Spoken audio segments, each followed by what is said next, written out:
নমস্কাৰ বন্ধুসকল জয় জয় সকলোকে এনবি আসাম 87 ইউটিউব চেনেললৈ স্বাগতম জনাইছো আৰু মই বৰ্তমান উপস্থিত আছো পিএমসি বকিয়াল হাই স্কুলত আৰু এটা সুন্দৰ খবৰ দিবলৈ আপোনালোকক এই স্থানত মই উপনীত হৈছো আজি 60টা বছৰৰ পাছত বকিয়াল পিএমসি যি বকিয়াল হাই স্কুল এই হাই স্কুলত হ'বলৈ গৈ আছে প্ৰাক্তন ছাত্ৰ সমাৰোহ আৰু এটা সুন্দৰ খবৰ গতিকে আহকচোন আমি গোটেই কথাবিলাক আমি ভিডিঅটো যোগেদি আমি জানিবলৈ চেষ্টা কৰো বন্ধুসকলক প্ৰথম দেখুৱাই ল'ব বিচাৰিছো পিএমসি বকিয়াল উচ্চ মাধ্যমিক বিদ্যালয় চাৰিওদিশৰ সেউজীয়া পৰিৱেশ বৃহত্তৰ বকিয়াল অঞ্চলত অনুষ্ঠিত হ'ব প্ৰাক্তন ছাত্ৰ সমাৰোহ 2025 মৰঙি মজাৰ এখন আশাৰীৰ শিক্ষানুষ্ঠান পিএমসি বকিয়াল উচ্চ মাধ্যমিক বিদ্যালয় এই পিএমসি স্থান পাবলৈ প্ৰতিগৰাকী ছাত্ৰ-ছাত্ৰী প্ৰতিগৰাকী সন্মানীয় প্ৰাক্তন ছাত্ৰ-ছাত্ৰী প্ৰতিগৰাকী মোৰ শ্ৰদ্ধাৰ শিক্ষক শিক্ষয়িত্ৰী তথা শুভাকাংক্ষী বহু লোকৰ অৱদান আছে আৰু মাত্ৰ কেইটামান দিনৰ পাছতেই সকলো প্ৰাক্তন ছাত্ৰ-ছাত্ৰীৰ সহযোগত উদযাপন কৰিবলৈ গৈ আছে বৃহত্তৰ বকিয়াল অঞ্চলত প্ৰথমখন উচ্চ শিক্ষাৰ শিক্ষানুষ্ঠান পিএমসি স্থানপ্ৰাপ্ত বকিয়াল উচ্চ মাধ্যমিক বিদ্যালয়ত প্ৰাক্তন ছাত্ৰ-ছাত্ৰীৰ সমাৰোহ 2025 গতিকে সকলো প্ৰাক্তন ছাত্ৰ-ছাত্ৰীকে আমাৰ সকলোৰে অনুষ্ঠান প্ৰাক্তন ছাত্ৰ-ছাত্ৰীৰ সমাৰোহত সহযোগিতা কৰিবলৈ আহ্বান জনাইছো বন্ধুসকলক আপোনালোকক অকণমানকৈ দেখুৱাই দিব বিচাৰিছো আমাৰ যিসকল প্ৰাক্তন ছাত্ৰ-ছাত্ৰী এতিয়াও আমাৰ বকিয়াল হাই স্কুলখনত আসলতে বিভিন্ন কৰ্মৰ কাৰণে তেওঁলোকে গৈ বাহিৰত আছে গৈ আমাৰ বকিয়াল হাই স্কুলৰ কিছু পৰিৱেশ মই দেখাই দিবলৈ চেষ্টা কৰিছো আসলতে সুন্দৰ চাফচিকুণ আৰু ইমান সুন্দৰকৈ এই বিদ্যালয়খন তেওঁলোকে ৰাখিছে আসলতে চিত্ৰ চাওক আমাৰ অসমৰ বিখ্যাত এহিঙীয়া কাজিৰঙা গড় ইতিমধ্যে তেওঁলোকে ইয়াত অংকন কৰিছে আৰু যিখন আসলতে স্কুল কমিটি আৰু স্কুলৰ যিসকল শিক্ষাগুৰু এই শিক্ষাগুৰুসকলকো তেওঁলোকে নাম লিষ্ট কৰি ইয়াত উল্লেখ কৰিছে বৰ এটা সুন্দৰকৈ আৰু ক্লাছৰুম বিলাকো ইমান পৰিষ্কাৰ পৰিচ্ছন্নতা আসলতে দেখুৱাবলৈ পাই মই নিজে ভাল লাগে যে গোটেই পৰিৱেশটো আৰু বন্ধুসকল এয়া হৈছে ইউনিয়ন বডি পিএমসি বকিয়াল হাই স্কুলৰ এইখন তেওঁলোকে সুন্দৰকৈ আসলতে আৰু এইসকল হৈছে এই বকিয়াল উচ্চ মাধ্যমিক বিদ্যালয় যিখন প্ৰাক্তন ছাত্ৰ-ছাত্ৰীৰ সমিতি এইখন হৈছে সমিতি আৰু এনেধৰণে মই যিমান পাৰো পৰিৱেশবিলাক আপোনালোকক দেখুৱাই যাবলৈ চেষ্টা কৰিছো আৰু বন্ধুসকল ইতিমধ্যে আপোনালোকে সকলোৱে গম পালেই যে আমাৰ পিএমসি বকিয়াল হাই স্কুলখনে আসলতে 60টা বছৰ গঢ়িছে এটা বৰ সুন্দৰ খবৰ আৰু 60টা বছৰৰ পাছত আমি সকলোৱে একেলগে একত্ৰিতভাৱে আমি প্ৰাক্তন ছাত্ৰ সমাৰোহ অনুষ্ঠিত কৰিবলৈ লৈছো আৰু এই যে মই যি স্থানত উপস্থিত আছো এয়া হৈছে পিএমসি বকিয়াল হাই স্কুল আসলতে সেই যে 60টা বছৰ আমি গঢ়িছো 60টা বছৰত প্ৰথম স্কুলখন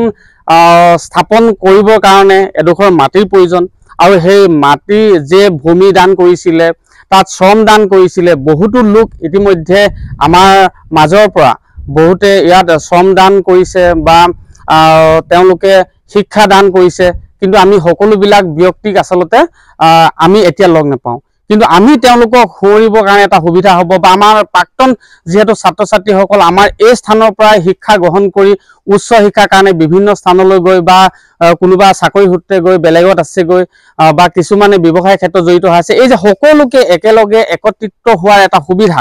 গতিকে মই বন্ধুসকলক বিশেষভাৱে মই ৰিকুৱেষ্ট কৰিছো যাতে আপোনালোকে এই ভিডিঅ'টো কন্টিনিউ শ্বেয়াৰ কৰিব আৰু আমাৰ যিসকল প্ৰাক্তন ছাত্ৰ ছাত্ৰী আমাৰ কেৱল অসমত নহয় বা ভাৰতবৰ্ষত নহয় তাৰ বাহিৰতো গৈ কিছুমানে কৰ্মত লগত জড়িত হৈ আছে গতিকে সেই সকলৰ ওচৰত যাতে এই খবৰটো পায় সকলোৱে আহক আৰু সকলো লগত মত বিনিময় হ'ব সুন্দৰ সুন্দৰ কাৰ্যসূচীয়ে আচলতে এই অনুষ্ঠান ভাগ অনুষ্ঠিত কৰা হৈছে গতিকে মই বিশেষভাৱে আহ্বান জনাইছো বন্ধুসকলক যাতে আপোনালোকে প্ৰত্যেকে মই স্ক্ৰীনত দিয়া নাম্বাৰৰ লগত আপোনালোকৰ যিসকল প্ৰাক্তন ছাত্ৰ ছাত্ৰী আছে তেওঁলোকে কেৱল তেওঁলোকক আমাৰ প্ৰাক্তন ছাত্ৰ ছাত্ৰী সমাৰোহৰ লগত জড়িত আমি এটা গ্ৰুপ খুলিছো আৰু সেই গ্ৰুপটোত ভৰ্তি কৰিবৰ কাৰণে মই স্ক্ৰীনত দি দিয়া নাম্বাৰত যাতে আপোনালোকে যোগাযোগ কৰে আৰু তেওঁলোকৰ লগত যোগাযোগ কৰি বিতংভাৱে জানিব পাৰিব আৰু মই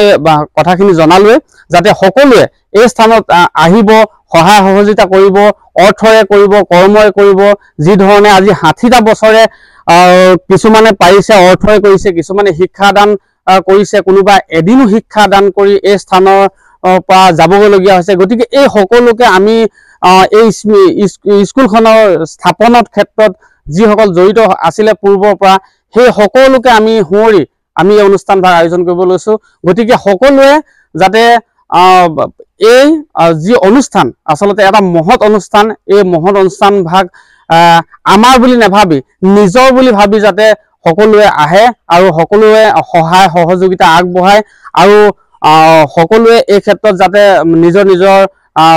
দিহা পৰামৰ্শ দি এই অনুষ্ঠান ভাগ আচলতে সুন্দৰকৈ আয়োজন কৰাত আপোনালোকে সফলমণ্ডিত কৰি তোলে মই তাকে কামনা কৰিছো আৰু বন্ধুসকল পুনৰবাৰ আপোনালোকক NB Assam 87 ইউটিউব চেনেলৰ তৰফৰ পৰা বহুত বহুত ধন্যবাদ জনাই মৰম জনাই মোৰ ভিডিঅ'টো ইমানটা সামৰিছো ধন্যবাদ জয় আৰু বন্ধুসকলৰ আগত এটা কথা গৌৰৱে উল্লেখ কৰিব বিচাৰিছো আচলতে এই কথাটো যদি মই কোৱা নহয় তেতিয়াহলে মোৰ ভিডিঅ'টো আধৰুৱা হৈ ৰব সৰ্বভাৰতীয় পৰ্যায়ত অনুষ্ঠিত উদ্যম মহোৎসৱত উজ্জ্বলি উঠিছে গোলাঘাট জিলাৰ মৰঙী অতি ভিতৰুৱা বকিয়াল এখন হাইস্কুল আৰু যি হাইস্কুলখনৰ নাম হৈছে PMC বকিয়াল হাইস্কুল ভাৰত চৰকাৰৰ শিক্ষা মন্ত্ৰালয়ৰ উদ্ভাৱন বিভাগ ভাৰত চৰকাৰৰ শিক্ষা মন্ত্ৰালয়ৰ বিদ্যালয়ৰ উদ্ভাৱন সমিতি আৰু ভাৰত চৰকাৰৰ অখিল ভাৰত কাৰিকৰী শিক্ষা সমিতি সহযোগত যোৱা 16 জানুৱাৰীত নেশ্যনেল ছেটআপ দিৱসত অনুষ্ঠিত হৈছিল উদ্যম মহোৎসৱ 2025 ভাৰতবৰ্ষৰ 14টা স্থানত অনুষ্ঠিত হৈছিল এই মহোৎসৱ একে সময়তে অসমৰ গুৱাহাটীত অনুষ্ঠিত হৈছিল এই প্ৰতিযোগিতা ইয়াত প্ৰতিনিধিত্ব কৰিছিল গোলাঘাট জিলাৰ একমাত্ৰ PMC বকিয়াল উচ্চ মাধ্যমিক বিদ্যালয় নামৰ চৰকাৰী বিদ্যালয়খনে মহোৎসৱত বিভিন্ন শিক্ষা প্ৰতিষ্ঠান তথা উদ্যমী প্ৰতিষ্ঠানৰ পৰা বিভিন্ন ব্যৱসায়িক সম্ভাৱনা থকা প্ৰকল্পৰ আৰ্হি বিচৰা হৈছিল এই 14টা স্থানলৈ সমগ্ৰ ভাৰতবৰ্ষৰ বিদ্যালয়সমূহৰ পৰা 37টা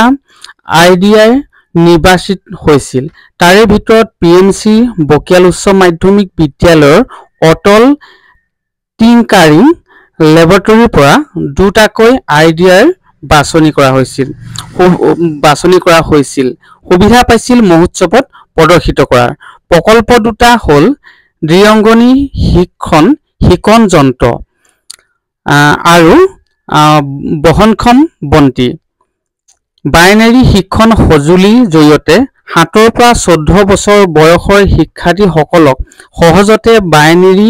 কোডিং শিকাব পৰা হয় শিক্ষাৰ্থীসকলক উদ্যমী হোৱাৰ বাবে আগ্ৰহী কৰি তোলাই এই প্ৰতিযোগিতাৰ অন্যতম লক্ষ্য উল্লেখযোগ্য যে বিদ্যালয়খনৰ পৰা স্থান লাভ কৰা দুইটা প্ৰকল্পত বিনিয়োগ কৰিবলৈ বিনিয়োগকাৰীয়ে প্ৰস্তাৱ আগবঢ়াইছে বুলিও জানিব পৰা গৈছে প্ৰকল্প দুটাৰ ক্ষেত্ৰত শিক্ষাৰ্থী 4জনৰ তত্ত্বাৱধায়ক শিক্ষক সঞ্জীৱ গগৈ শিক্ষাৰ্থী 4জন হ'ল লোহিত গগৈ মানৱ বৰা মৃগাংক শইকীয়া আৰু পল্লৱ বৰা বিদ্যালয়খনৰ প্ৰধান শিক্ষক যোগেন গগৈ ডাঙৰীয়াই বিদ্যালয়খনৰ কৃতিত্ব কৃতিত্বৰ বাবে তত্ত্বাৱধায়ক শিক্ষক তথা ছাত্ৰকেইজনলৈ শুভকামনাৰ জনোৱাৰ লগতে ভৱিষ্যতে এনে উদ্ভাৱনীমূলক কামত জড়িত হোৱাৰ বাবে সকলো সুবিধা দিয়া হ'ব বুলি প্ৰকাশ কৰে। বিদ্যালয়খনৰ কৃতিত্ব সচেতন নহলে অতি আন্তৰিকতাৰে আদৰণি জনাইছে। আৰু বন্ধুসকল, মোৰ ভিডিঅ'টো ইমানেই আছিল। সকলো কথা আপোনালোকৰ আগত অৱগত কৰিবলৈ চেষ্টা কৰিম।